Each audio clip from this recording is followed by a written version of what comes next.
ይረጋጋ ትንሽ እንደናብሽ ሄርሜላ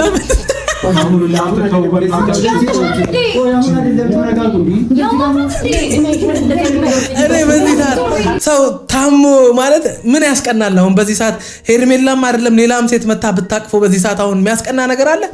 የሚቀድም ነገር እንኳን የማታቂ ሴት ነሽ አሁን አፈቀርኩ የምትይው የት ቦታ ላይ ስማርት መሆን እንዳለብሽ፣ የት ቦታ ላይ ቁም ነገረኛ መሆን እንዳለብሽ፣ የት ቦታ ላይ የምትዩን አይነት ወይም የምታወሪያትን አይነት ሄርሜላ መሆን እንዳለብሽ እንኳን አታቂም። አሁን በዚህ ሰዓት ምን የሚያስቀና ነገር አለ?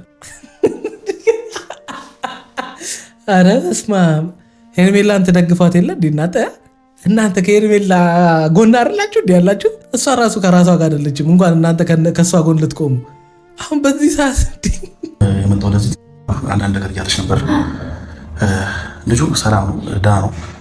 አሁንም የመጣው ለዚህ ትንሽ አዝሮት ነው እና እየተከራከርን ነበር። አዝሮት ነው እንጂ ጤነኛ ነው እና ይሄንንም ግልጽ አድርገሽ እንድትነግሪኝ እንፈልጋለሁ። አብዛኛው ሰው ይሄን ነገር ይፈልጋል እሱ ደህና መሆኑ እና ደህንነቱን በደንብ እንድትነግሪኝ እንፈልጋለሁ። ብዙ ሰዎች ብዙ ነገር እያሉ ስለሆነ የእሱን ደህንነት ማወቅ እንፈልጋለን እና እኛ ደህና እያሉን ብዙ ሰዎች እያመኑናል እና አሁንም ይህ ግጭት የተነሳው በዚህ የመጣ ነው። አዎ በጣም ደህና ነው። አብርሃም ምንድነው የእረፍት ማጣት የጭንቀት መብዛት ያመጣው ነገር ነው እንጂ ነገር እውነታ ነው። ዶክተሯ እንዴት አይሆን እንደዚህ አብርሃም ከሄርሜላ ጋር ከሩታ ጋር ከተለያዩ በኋላ ብቻ ከሩታ ጋር ግጭት ከተፈጠረበት ቀን ከሄርሜላ ጋር እስከሆነበት ቀን ድረስ አንድም ቀን ሰላም ሆኖ የማያውቅ ልጅ፣ አንድም ቀን ተረጋግቶ የማያውቅ ልጅ፣ ልቡ ለቦታ የተከፈለ የሚያደርገው ነገር ፈልጎት ይሁን ሳይፈልገው ምን እንደሆነ የማያውቅ ልጅ፣ በምን አይነት የህይወት መንገድ ራሱን እያስኬደ እንደሆነ አንድም ቀን ቆም ብሎ አስቦ ማያውቅ ሰው አስቡት። አንዳንድ ጊዜ ቆም ብሎ ሲያስበው ከሩታ ጋር የተፈጠረው ነገር በቀላሉ ሊያስተካክለው የሚችለው ሊፈታው የሚችለው ነገር እንደሆነ እያወቀ እዚህ ነገር ውስጥ መገኘቱ እንደዚህ አይነት ህይወት ውስጥ መግባቱ እንደገና ልጁን ጭንቀት ውስጥ ይከተዋል። አንዳንድ ነገሮችን እንዴት ዞር ብሎ ማስተካከል እንዳለበት ግራ ሊገባው ይችላል። ጤነኛ መካሪ ከጎኑ እንደሌለ እሱ ያደረኩት ነገር ትክክል አይደለም እያለ ከአይምሮ ጋር ሙግቱ ውስጥ በሚሆንበት ሰዓት ላይ እና ቤላ ይመጡና ትክክል እንዳደረገ የሚገባውን ህይወት እንዳገኘ አሁን የማይገባውን ህይወት የማይጠቅመውን ህይወት ጥሎ እንደመጣ ማለት ሰዎች በዙሪያ ያሉ ሰዎች የኔ የሚላቸው ሰዎች የሚነግሩትና ጭንቅላቱ ወይም እሱ የሚያውቀው እውነታ ሲጋጭበት እነዚህ ነገሮች ሁሉ የማይሆን ጭንቀት እንደሚፈጥር በሰው ህይወት ላይ እናውቃለን። ያም ነው የሚመስለኝ በአብርሃም ህይወት ላይ የተፈጠረው። ይሄ ደግሞ ያለመረጋጋትና ከራስ ጋር የጥሞና ጊዜ ያለመውሰድ። ይሄ ማለት አንዳንድ ያላለ በኦርቶዶክስ እምነት ሱባኤ የሚባል ነገር ለእንደዚህ አይነት ጊዜ ነው የሚጠቅመን። በነገራችን ላይ ሱባኤ መግባታችሁ ለእንደዚህ አይነት ሁኔታ ነው የሚጠቅማችሁ። ራሳችሁን እንድታዩና ከአምላካችሁ ጋርም ኮሚኒኬት እንድታደርጉ ይጠቅማቸዋል። አብርሃም ባሳለፋቸው ጊዜያቶች ውስጥ ከራሱ ጋር እንኳን አንድ ቀን የተረጋጋ ጊዜን አሳልፎ አያውቅም። ይሄው አመት ሊሆነን ነው። በነገራችን ላይ አመት ሙሉ ሰው እየተጣላ አመት ሙሉ ሰው እየተጨቃጨቀ እንዴት አይምሮ ሰላም ይሆናል? እኔ እዚህ ጋር ስቀመጥ ቆይ ጋውን መልበስ አለብኝ፣ የሆነ መነጽር አድርጌ ምናምን የሆነ ዶክተር መምሰል አለብኝ እናንተ ማወራው እንድትቀበሉ። እንደውም ከዚህ በኋላ የዩቲዩብ ስሜን ራሱ ዶክተር ፍሬው ነው ማለት የተናገርኩትና የተናገረችው ዶክተሩ የሚሰማኝ አጣው። ብቻ እኔን እግዚአብሔር ይባርከኝ። ሌላ ምን እንላለን? ሰላም ጤና ይስጥልን ውድ ቤተሰቦች እንደምን ቆያችሁልን? ሁሉ ሰላም ሁሉ ሸጋ። እሰይ እንኳን ሁሉ ሰላም ሆነላችሁ። ዛሬም በድጋሚ በእግዚአብሔር ምሕረትና ቸርነት ቀን ተጨምሮልን ተገናኝተናል። ከሀገር ውጭ ያላችሁ እንዲሁ በሰላም በጤና እንደሄዳችሁ ልፋታችሁ ፍሬ አፍርቶ ለሀገራችሁ ምድር እግዚአብሔር ያብቃችሁ እያልኩኝ ለዚህ ዩቲዩብ ቻናል አዲስ የሆናችሁ ላይክ፣ ሰብስክራይብ እንዲሁም ደውል ምልክቷን በመጫን ቤተሰብ መሆን ትችላላችሁ። ወዳችኋለሁ።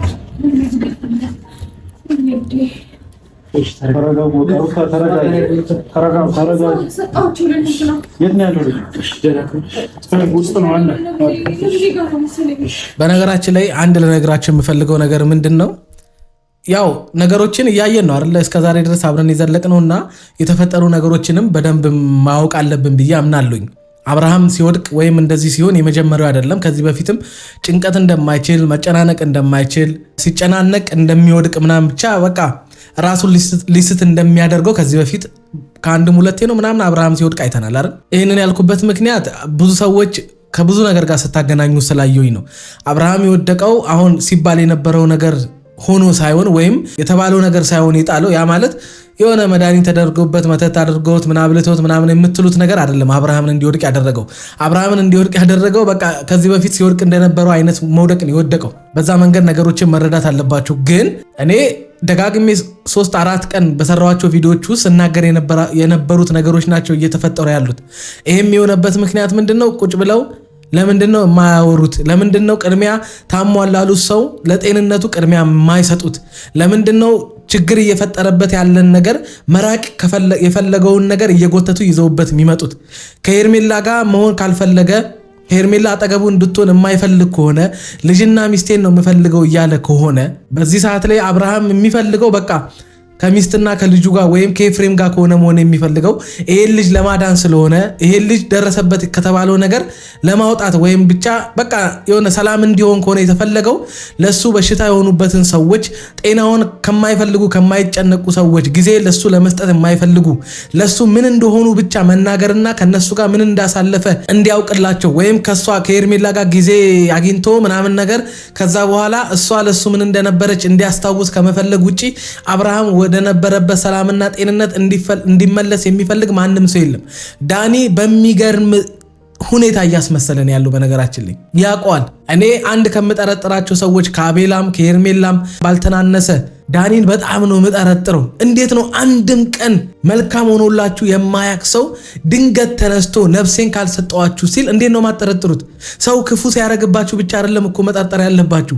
ድንገተኛ መልካም አንድም ቀን አሳይቷችሁ ወይም ደግሞ ለእናንተ አስቦ የማያውቁ መልካምነት ሰው ሲያረግላችሁ መጠርጠር አለባችሁ። አንዳንድ ድንገተኛ መልካምነት ታቅዶ ተዘጋጅቶ ከሚሰራባችሁ ክፋት ወይም ተንኮል በጣም አደገኛና የሚብሰው እሱ ነው። ያንን ፍሩ። በነገራችን ላይ ለሰዎች የዋህ ሆነው መልካም መስለው ጥሩ መስለው መተው ስለናንተ የሚጨነቁ የሚገዳቸው አይነት ነገር አስመስለው መተው እናንተን እንድትወድቁ ወይም የሆነ ነገር እንድትሆኑ እንደሚያረጓችሁ ሰዎች አደገኛና ክፉ እዚህ ምድር ላይ የለም።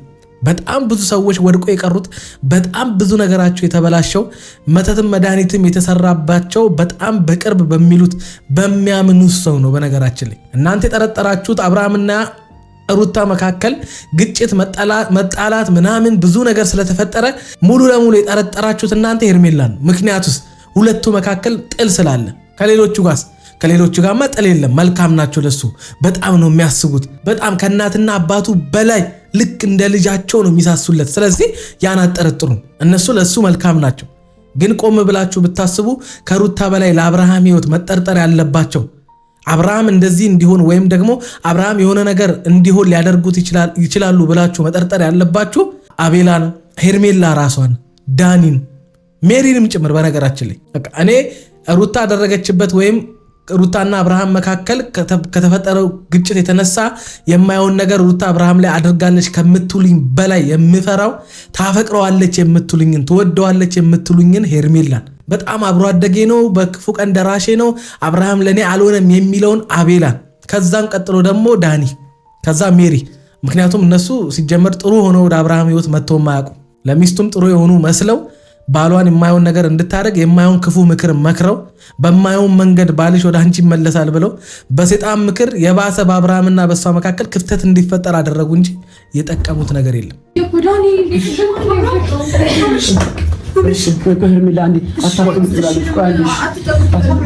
ንፋስ ሲጀመር ደግሞ ክፍተት ስጡት። በቃ ተው ተረጋጉ።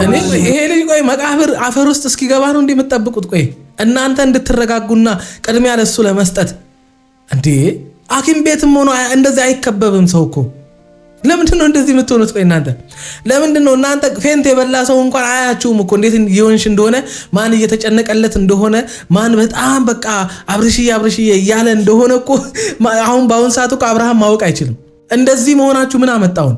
ያኔም ገና ልጁ እንደዚህም ሳይሆን በፊት አብርሃምዬ እንደዚህ ሆኗል ትክክል አይደለም ምናምን አደንዝዘውት አፍዘውት ምናምን በጣም ተጨነቃችሁ። ያመጣችሁት እኮ መፍትሄ የለም። መረጋጋት የሚባል ነገር አለ። ለምንም ነገር መረጋጋት ይቀድማል አይደል እንዴ? ለምንም ነገር መስማማት ይቀድማል። የሄርሜላ እንደዚህ ብትሆን ሩታም እንደዚህ ብትሆን እዚህ ጋር የሚመጣ ነገር የለም። መጀመሪያ ሆኖ ነበረ ይሄ ነገር ከመፈጠሩና ይሄ ነገር ከመድረሱ በፊት እንደዛ ስትጨቃጨቁ እንደዛ የማይሆን ቃላቶችን ስትለዋወጡ አብርሃም ከዚህ በፊትም እንደሚወድቅ ታውቃላችሁ። አሁንም የሆነ ነገር ሊፈጠርበት እንደሚችል ጭንቅ እንደማይችል የሆነ ክርክር ላይ ማውራት እንደማይችል አይደለም እናንተ ከባችሁት። ከሩታ ጋር እንኳን ሆኖ አብርሃም እኮ ያዞረዋል፣ ያቅለሸልሸዋል። ወደ ላይ ነው የሚለው። እንኳን እናንተ እንደዚህ ከባችሁት ብላችሁ የቡዜ አጫጫውማ እኔ አብርሃም ብቻ ፌንት መብላቱ ገርሞኛል። ኤፍሬም ራሱ ዴቭ ራሱ አለመውደቅ በቡዜ እንደዛ አካውን ማለት ነው።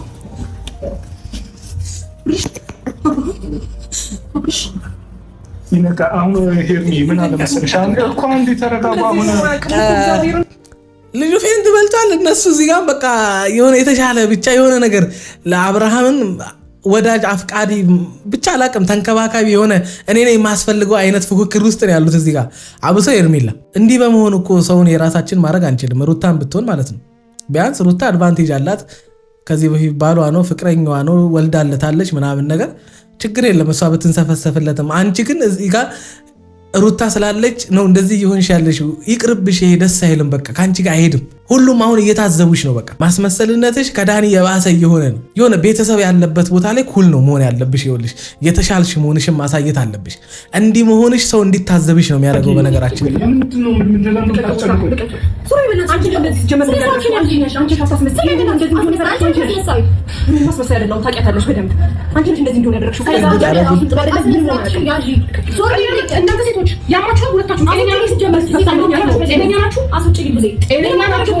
አሁን ልጁ መዳንም ያለበት እናንተ የእናንተ ጭቅጭቅ ነው የሚቀርመው። አንደማያቸው ይሄ ተረጋጉ እስቲ። አታውቂም እዚህ ነገር የሷ ስራ እንደሆነ ታውቂ። ተረጋጉ ሁለታችሁ። አሁን መስማት አልፈልግም። ልጁ የምታከብሪያት መሲ ምን ሆናችሁ ነው? ወይ ካልሆነ ካቻችሁ ውጡ ሁለታችሁ። እኔ ሴቶች የምሬን ነው ምላችሁ የፈለገ እኔ እንጃ እንደው ብታጭ የሚያገባሽ ብታጭ ደሃም ብትሆኚ ምንም ብትሆኚ የግድ አግብቼ መውለድ አለብኝ የሚል ስሜት እንኳን ቢኖርብሽ ከእንደዚህ አይነት ሪሌሽን ወይም ከእንደዚህ አይነት ህይወት እግዚአብሔር ይጠብቅሽ፣ ይቅርብሽ። እድሜ ልክሽን ቆመሽ ቅሪ። እንደዚህ አይነት አስተሳሰብ ያላችሁ ሴቶች ካላችሁ ቆማችሁ ብትቀሩ ይሻላል። ምንም አዲስ ነገር የለውም። በነገራችን ላይ እናንተ ራሱ እንደዚህ ጋር ለምትሆኑት ነገር ራሱ ለሚያያችሁ ሰው እንኳን እኔ እንጃ ትንሽ የሆነ ፍርሃት አፍረት የሚባል ነገር የለም። እሺ እኔ ሩታ ትሁን እኮ አልኩኝ። በቃ ወልዳለታለች፣ ሚስቱ ነበረች ምናምን። አንቺኛዋ እንደዛ አልፈልግሽም እያለ ሂጅልኝ ከዚህ እያለ እንዴ ከልጄና ከሚስቴ ጋር ነው መሆን የምፈልገው እያለሽ እኔ አንቺን ቦን እዚህ ጋር ዝር አልልም። አይደለም ታሞ አይደለም ምንም ለምን መተት ተሰርቶበት አይሆንም እንደዛ ተብዬ እዚህ ጋር ድርሽ አልልም። ምክንያቱም ነገ ወደ አይምሮ ተመልሶ ወደ እኔ ይመለሳል የሚል ተስፋ ካለሽ ወይም እምነት ካለሽ መጠበቅ እኮ ነው። ከዛ በኋላ ለምን አብረሹ እንዳልሆንሽና ለምን ወደሱ እንዳልመጣሽ ሂጂ አልፈልግሽም ብሎ እንዳባረረሽ ቪዲዮ ታሳየዋለሽ። በቃ እኮ ቀላል። ግን የአብርሃም ድርጊቶች ወይም ንግግሮች ከአንቺን አለመፈለጉ ወደ ሚስቱ መመለስ መፈለጉ አንቺ አጠገቡ እንድትሆኚ ወይም የአንቺን ስጦታ አለመፈለጉ ትክክል እንደሆነ ስለምታውቂው ነው። አሁን ካፈርኩ አይመልሰኝ ብለሽ በቻልሽው አቅም ሩታንም ተናግረሽም ቢሆን የሆነ ነገርም አስብለሽም ቢሆን ብቻ የሆነ ነገር ለመፍጠር ነው ይሄ ሁሉ ተፍተፍ እያልሽ ያልሽው እንጂ ሰው እኔ እንጃ እንደዚህ እየተንቋሸሸ እንደዚህ የሆነ እንዲህ በሰው ፊት ራሱ ሊያዋርደው የሚችል ነገር እያደረገ ምን አይነት ኮንፊደንስ እንደሆነ አላውቅም። ይሄ ኮንፊደንስ አይደለም፣ በነገራችን ላይ ይሄ እብደት ነው። ይሄ ጤነኝነት አይደለም። ይሄ ወራዳ መሆን ነው። የምሬን ነው የምላችሁ። እኔ ሌላ ቃል ካለ እናንተ ጨምሩበት። አይደለም አሁን ወሳኙ መጀመሪያ ልጁ ደስተኛ የሆነ እየቦረቀ የነበረ ልጅ ይሁን እንደዚህ አይደለም። በቃ ደህና ይሁንና እናወራለን እሱ። እኔ አሁን እዚህ ጋር ለምን አታስወጧቸውም? በቃ ውጪ ጠብቁ። እዚህ ጋር አንድ ሰው ብቻ መቆም አይችልም? ለምንድን ነው እውነት የሆነ ነገር ማሰሩት? ወይም የሆነ አንድ ሰው ሲታመም ሊሆን የሚገባውንና ሊደረግለት የሚገባውን ነገር ለምን አታደርጉም እናንተ? አሁንም እናንተ ለምንድን ነው ራሳችሁን ሁላችሁም ለአብርሃም ምርጥ አድርጋችሁ ማቅረብ የፈለጋችሁት? አብርሃም ሩታ የልጁ እናት እንደሆነች ሚስቱ እንደሆነች ወደ እሷ እንደተመለሰ ከዚህ በኋላ ከእሷ ጋር መሆንና መቀጠል እንደሚፈልግ ትናገራለች። ሄርሜላ እንደገና እዚህ ጋር መታ ሩታን እየተሳደበች ምናምን ነገር አብርሃም የሆነ ነገር ተደርጎበት ነው ሩታ ናት እንዲያደረገችው አይነት ነገር ትናገራለች። እነ ቡዜ እኛንን የምናስፈልገው ከእኛ ጋር መሆን አለበት፣ ከገባበት ነገር መመለስ አለብን፣ ሳቁን ምኑን ደስታውን እንደዚህ አልነበረም ምናምን ትላላችሁ። የትኛው ነው ትክክለኛ ሀሳብ? ይሄንን መልሱልኝ። የቱ ነው ለአብርሃም የሚቀድመውና የሚያስፈልገው? እዚህ ውስጥ የሚሉት ነገር አንዱም የለም በነገራችን ላይ። ምክንያቱም እዚህ ጋር ለአብርሃም ሀሳቢ ቢሆኑ ኖሮ ታሟል ወንድማችን ብለው የሚያስቡ ከሆነ በቀላሉ እዚህ ደረጃ ሳይዳረስ ተረጋግተው ወንድማቸውን ያውቁታል አይደለ? ከልጅነት ጀምሮ አብሯቸውን ያደገው አይደለ? መቼም መሀል ላይ የመጣ ነገር አይደለም አይደል? መጨናነቅ የሆነ ነገር በቃ ጭንቀት የሚፈጥር ነገር እዛ ጋር ቆሞ መጋፈጥ አለመቻል ምናምን ነገር በቃ ፌንት እስከ መብላት የሚያደርስ ነገር እንዳለው ያውቁታል። እኔ እንኳን ሳውቀው አብርሃም ሁለቴ ነው አንዴ ምናምን እንደዚህ ሲሆን አይቼዋለሁ። ታዲያ ወንድማችሁን የምታውቁት ከሆነ እሱ ላይ እንደዚህ አይነት ነገር እንዳይደርስ በተረጋጋ መንፈስ ሆናችሁ ለምንድን ነው በሰላማዊ መንገድ ከሩታ ጋር ማውራት ያልቻላችሁት ነው? ሰው ስንት ነገር እኮ ከተጣላው ሰው ጋር ወይም ጠላቴ ከሚለው ሰው ጋር እንኳን የሆነ ሽምግልና ላይ እንኳን በሰላማዊ መንገድ ለማውራትና ለመፍታት ይሞክራል። ለሆነች ደቂቃ እንኳን ሰላም መሆን ይችላል እኮ። እናንተ ያ እንዴት አቃታችሁ? በአንቺ በቡዜና በሩታ መካከል እኮ ጠላትነት የለም አይደል? ምንም አለመግባባት እንጂ። ተረጋግቼ ላውራክ እየሞከርኩ ነው። አንተ ብቻ ንቃልኝ። አሁን ብቻ አንተ ራስህ ጠንከር በልና ደህና ሁንና እኔ ምን ማድረግ እንዳለብኝ እኔ ነኝ የማውቀው። አብርሽ እኔ ለአንተ የፈለግከውን ነገር እሆንልሃለሁ። እግዚአብሔርን ከዚህ በኋላ አላስጨንቅህም። ከዚህ በኋላ አላስጨንቅህም አብርሽ። እግዚአብሔርን አላስጨንቅህም። እኔ ምን ማለት እንዳለብኝ አላቅም። ምክንያቱም እኔ እንጃ እኔ ዴቭ ራሱ ምን እየሰራ እንደሆነ አላቅም። አሁን ይሄ መባል አለበት። አሁን በዚህ ሰዓት ለአብርሃም ይሄን አለች አላለችው ምን ጥቅም አለው? ምን ጥቅም? ሩታን ብትሆን እንዲህ ብትለው ባትለው ምን ጥቅም አለው? ሁሉም ነገር አይደርስም እንዴ? እናንተ እኔ እንጃ እግዚአብሔር አያደርገው እንጂ ልጁ መቃብር ቢገባ ራሱ ቢሞት ራሱ የምትፋቱት አይመስለኝም። አብሶ ሄርሜላ በዚህ ሰዓት አሁን እንዴት እንዲባላል? አሁን በዚህ ሰዓት አሁን ይሄ ይባላል? አረሼም ነው ጎበዝ። እኔ እናንተ እንዴት አትናገሩም? እናንተ ናችሁ የምትመለከቱት። እኔ አንድ ብቻዬን መጮህ ብቻ እኮ ይረጋጋ ትንሽ እንዴና አብርሽ ሄርሜላ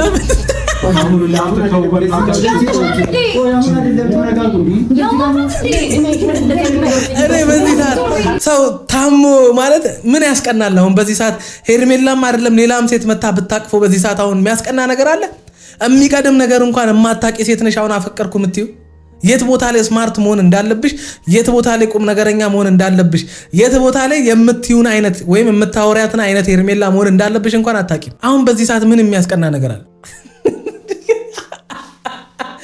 አረ በስመ አብ ሄርሜላን ትደግፏት የለ እንዴ እናንተ ከሄርሜላ ጎን አይደላችሁ እንዴ ያላችሁ? እሷ ራሱ ከራሷ ጋር አይደለችም እንኳን እናንተ ከሷ ጎን ልትቆሙ። አሁን በዚህ ሰዓት ገና ሰላም የሆነው ልጅ የበጠበጥኩ አንተ ነህ ማለት ነው። እኔ ምንም አላደረኩም። ገባሽ አይደል? በቃ ዝም በል። አሁን እስኪ እኔ ያላችሁ አንድ ነገር ልንገራችሁ። ማለት ለምን ራቅ አድርገው አስወጥተዋቸው ሁለት ሰው ብቻ እዚህ ጋር ሆነው ወይ ቡዜ ወይ ዳዊት ምናምን ብቻ ኤፍሬም ብቻ ሁለት ሰው ሆነው እዚህ ጋር የማይስማሙ ሰዎችን እዚህ ጋር በቃ ችግር ፈጣሪ የምትሏቸውን ሰዎች ወደ ጎን አድርጋችሁ እንደገና እዚህ ጋርም ታሟል እያላችሁ ፌንት በልቷል እያላችሁ በላዩ ላይ እንደ ይሄ ልጅ የሆነ ነገር እየሞተን ቢሆን እኮ እናንተ እየተጨቃጨቃችሁ ነው። እኔ ዞር ብላችሁ የምታዩት ራሱ እየመሰለኝ አይደለም። በጣም ነው ያዘንኩት። እኔ የምሬን ነው የምላችሁ። ያስወጥታችሁ ምናምን ነገር ነው ሰው እንዴ ሁሉም ነገር ላይ እንዴት ነው ሰው እንዲነግራችሁ የምትፈልጉት? ትንሽ ጭንቅላቴ ነው ሊያዞረኝ ነው ተጨናነቅ ምናምን ትረስ ሲኖር እንደዛ ያደርገኛል። ከዛ ውጭ ደግሞ ደህና ነኝ። በቃ ደስተኛ ሆኜ እየኖርኩ ነው። እኔ ግን የተረዳሁት ምን እንደሆነ ታውቃላችሁ? አብርሃም እዛ ሁሉ ህይወት ውስጥ መግባቱ ይሄ ሁሉ ነገር በህይወቱ ላይ መፈጠሩ ከዚህ በፊትም ነግሬያቸዋለሁኝ። ያ ሁሉ ነገር የባሰ ልጁን በቃ ማለት የሆነ ጸጸት ውስጥ አለ አይደለ? እንዴት ይሄን እንዴት ሆኜ ተገኘሁኝ? እንዴት በእንደዚህ አይነት ህይወት ውስጥ ራሴን አገኘሁት? እንዴት ትዳሬን ፈታው? አለ አይደለ? ልዑልን ልጁን ሲያየው ብዙ ነገር እኮ አለ። በጣም ብዙ ወንዶች ወይም አባቶች ትዳራቸውን ፈተው ከሚስታቸው ጋር ተለያይተው ወይም ከእናቱ ጋር ልጃቸውን ጥለው ወደ ሌላ ህይወት ውስጥ ገብተው ልጁን ሳያሳድጉ ቀርቶ የሆነ ዓመት ላይ 60 ዓመት ላይ ምን ብቻ የእርጅና በጣም እድሜያቸው ገፍቶ በደረሰበት ሰዓት ላይ የሆነ ሚዲያ ላይ መጥተው ምናምን ነገር የሚቆጫቸው ነገር ምን እንደሆነ ሲናገሩ ብዙ ጊዜ ሰምታቸው የምታውቁ ከሆነ ምንድን ነው ወይም ልጃቸውን ፍለጋ ሲመጡ ምናምን ነገር በቃ ልጃቸውን ባለማሳደጋቸው ያንን ውሳኔ በመወሰናቸው በቀላል መፍታት የሚችሉትን ነገር የራስን ስሜት በማስቀደም ራስ ወዳድ በመሆን በዛ የወጣትነት ስሜት በአባት ፍቅርና በእናት ፍቅር አንተን ተንከባክቤ ማሳደግ በሚገባኝ ሰዓት ላይ የራሴን ስሜት ብቻ አዳመጬ አይደለም ከሚስት ጋር ሰው እግርና እግር እንኳን ይጋጫል። ያችን ግጭት እንደ ምክንያት አድርጌ አንተን ሳላሳድግ በጨቅላነት እድሜክ ጥዬ የሄድኩበት ጊዜ እስካሁን ያንገበግበኛል ይቆጨኛል እያሉ በቁጭት በየዩቲዩብ ሚዲያ ላይ ሊሆን ይችላል፣ በቲቪ ቻናል ሊሆን ይችላል፣ የሆነ ፖድካስት ላይ ሊሆን ይችላል። ሰምታችሁ ታውቃላችሁ አይደል? እንደዛ አይነት እጣ ፋንታ ነበር አብርሃም ላይ የሚደርሰው። በነገራችን ላይ አሁንም በጊዜ ወደ ሚስቱና ወደ ልጁ ካልተመለሰ ነገ እንደዛ አይነት ቁጭት ነው የሚደርስበት። አብርሃም አሁን እንደዚህ እያደረገው ያለው እንደዛ አይነት ስሜት ነው። በነገራችን ላይ መሆን የሌለበትን ነገር ስንት ዓመት ሲወዱ ሲያደንቁትና ሲከተሉት የነበሩ ኦዲየንሶችን የሆነ እስኪያበሳጭ ድረስ ብዙ ሰዎች እኔ እንጃ ብዙ ነገር እስኪባል ድረስ ያደረሰው የማይገባና ትክክል ያልሆነ ህይወት ላይ በመሄዱ ነው አይደለ? የሚገባውንና ፈጣሪ የሰጠውን ህይወት ሳይኖረው ገና ሳይኖረው እኮ ነው ብዙ ፈተና የሚፈተንበትን ትዳር ነው ገና ምንም ሳይፈተን ምንም ሳይሆን ጥሎት ሄደው። ያ ብዙ ቁጭቶች አሉ። የሰው ልጅ በምን አይነት መንገድ ሊጸጸት በምን አይነት መንገድ ዝም ሊል በጣም በብዙ መንገድ ሰው ባህሪው ሊቀየር ይችላል። ያንን ሰው ቀርበን መረዳት ካልቻልን በስተቀር እና ብዙ ሰዎች እንደምትሉት አብርሃም ታሞ መድኃኒት ተደርጎበት ምናምን ላይሆንም ይችላል። ይህንን በእንደዚህ አይነት መንገድ አንዳንዴ መረዳት ለእኛም ላይምሮ ሰላም ለነገም የሆነ አላደር ክፉ ቃል ከአንደበታችን እንዳይወጣ እንድንጠነቀቅ ያደርገናል። ከሚስቴ ጋር ከልጄ ጋር ደስተኛ ሆኜ እና ትንሽ ቤተሰብ ላይ ግጭት ምናምን ሲፈጠር ነው ጭንቀት ውስጥ የገባው። ስለዚህ ይሄ ሰው እየተናገረ ያለው መናገር የሚፈልገው ነገር አለ፣ ግን እሱን ለመረዳት የተዘጋጀ ሰው የለም። ኤፍሬም ጋም ሩታም ጋር የሆነን እውነት እየካዱ ደህና ነው ሰላም ነው ብሎ ከነ ቡዜና ዴቭ ጋር የሚጋፈጡት ለመረዳት ዝግጁ አይደሉም፣ ለመስማት ዝግጁ ስላልሆኑ ነው በነገራችን ላይ እንጂ ምንም እንዳልሆነ አብርሃም ያስታውቃል ከመጀመሪያውም። በነገራችን ላይ ይሄንን እኔ እንጃ እኔ አይ ዶንት ኖ ይኸው ከንግግሩ እኮ መረዳት ትችላላችሁ። አንዳንድ ነገር እያለች ነበር። ልጁ ሰላም ነው ደህና ነው። አሁንም የመጣው ወደዚህ ትንሽ አዝሮት ነው እና እየተከራከርን ነበር።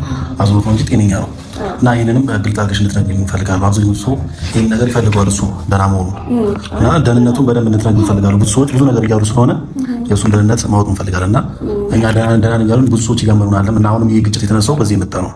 አዎ በጣም ደህና ነው። አብርሃም ምንድነው የእረፍት ማጣት የጭንቀት መብዛት ያመጣው ነገር ነው እንጂ ነገር እውነታ ነው እኮ ዶክተሯ እንዴት አይሆን እንደዚህ አብርሃም ከሄርሜላ ጋር ከሩታ ጋር ከተለያዩ በኋላ ብቻ ከሩታ ጋር ግጭት ከተፈጠረበት ቀን ከሄርሜላ ጋር እስከሆነበት ቀን ድረስ አንድም ቀን ሰላም ሆኖ የማያውቅ ልጅ፣ አንድም ቀን ተረጋግቶ የማያውቅ ልጅ፣ ልቡ ሁለት ቦታ የተከፈለ የሚያደርገው ነገር ፈልጎት ይሁን ሳይፈልገው ምን እንደሆነ የማያውቅ ልጅ፣ በምን አይነት የህይወት መንገድ ራሱን እያስኬደ እንደሆነ አንድም ቀን ቆም ብሎ አስቦ ማያውቅ ሰው አስቡት። አንዳንድ ጊዜ ቆም ብሎ ሲያስበው ከሩታ ጋር የተፈጠረው ነገር በቀላሉ ሊያስተካክለው የሚችለው ሊፈታው የሚችለው ነገር እንደሆነ እያወቀ እዚህ ነገር ውስጥ መገኘቱ እንደዚህ አይነት ህይወት ውስጥ መግባቱ እንደገና ልጁን ጭንቀት ውስጥ ይከተዋል።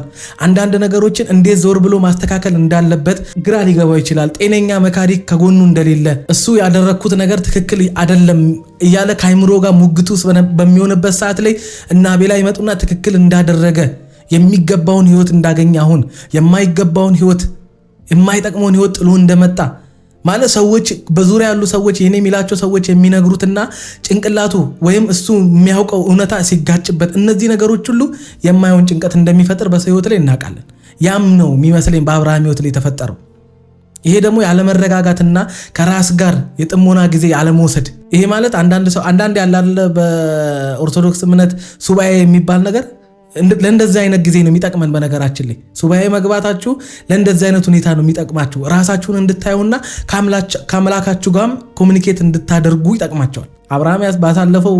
አብርሃም ባሳለፋቸው ጊዜያቶች ውስጥ ከራሱ ጋር እንኳን አንድ ቀን የተረጋጋ ጊዜን አሳልፎ አያውቅም። ይሄው ዓመት ሊሆነን ነው። በነገራችን ላይ ዓመት ሙሉ ሰው እየተጣላ ዓመት ሙሉ ሰው እየተጨቃጨቀ እንዴት አይምሮ ሰላም ይሆናል?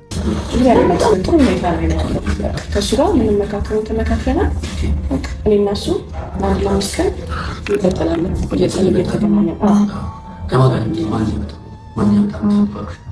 እኛ ምን አሰብ መሰለሽ እህቷለች እና ውጪ ሰው ለትንሽ ጊዜ ከእህቱ ጋር ዞር ብለን አሰብ ነበረ እና እሷን እኔ አሁን በዚህ ሰዓት ራሱ ከእህቱ ጋር ይሁን የሚል ምናምን ነገር እንደገና ዶክተሯ አትወስንለትም እኮ እህቱ መድኃኒት አይደለችም። ዶክተሯ ከእህቱ ጋር ይሁን የምትለው አሁን ልጁ ከራሱ ጋር እንዲሆን እኮ ነው። ልጁ እረፍት እንዲያገኝ ነው። በቃ እናንተም በሰላማዊ መንገድ እየሄዳችሁ ሩታ ጋር እንድታገኟት ሌላ ነገር እንዳታነሱ፣ ሄርሜላንም ማራቅ። በቃ እሱ ሰላም ሲሆን የእነሱ ጉዳይ ይደርሳል።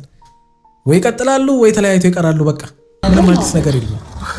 ትንሽ ይጨነቅ ያለው ከእሱ ጋር ከቀድሞ ባለቤቱ ጋር ያለ ከእነሱ ጋር ሲሆን በጣም ስትረስ የሆነ ያለው እና እኛ አሁን ከእሱ ገለል ብሎ እህቱ ጋር ቢሆን ይሻላል። እንደዛ ነው እኛም የምንመክረው።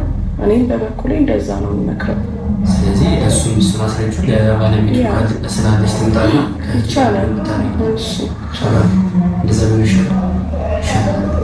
በነገራችን ላይ ይሁን መልካም እኮ ነው።